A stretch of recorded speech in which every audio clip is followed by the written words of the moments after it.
name is teacher Jasmine F. Maragana, and today we will discuss the issues that affects physical development. So we have three: obesity, childhood nutrition, and sleep. So first, let's talk obesity. So obesity is when a child is overweight sa iyahang age and height. So meaning, ang iyahang weight dili align sa iyahang age and height. And also, it puts extra stress sa bones and muscles sa bata. Mahimong reason nga nung maglisod sila og lihok or be active.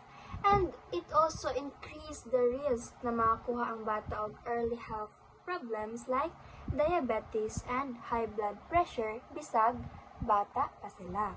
Let's proceed to the childhood nutrition.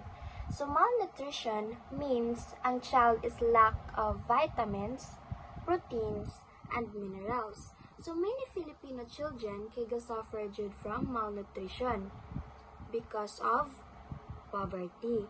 Ang uban bata dili makaon 3 times a day, and ang uban pud kay wala jay kaon.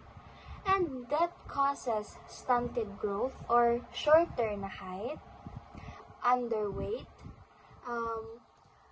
weak ang ilahang immune system, and even delayed brain development na mahimong reason maglisod sila og learn. And lastly, sleep.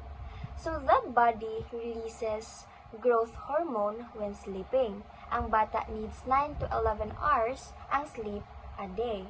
So if ang ilang sleep is less than or they don't get enough sleep, of course, mo na reason na mas lower ilahang growth, mo weak ilahang energy, poor concentration, and even obesity. So nga nang nasod naman po si obesity diri miss. Because when you are lack of sleep, mapektuhan na ng imuhang appetite and metabolism. That's all for today, class. See you around!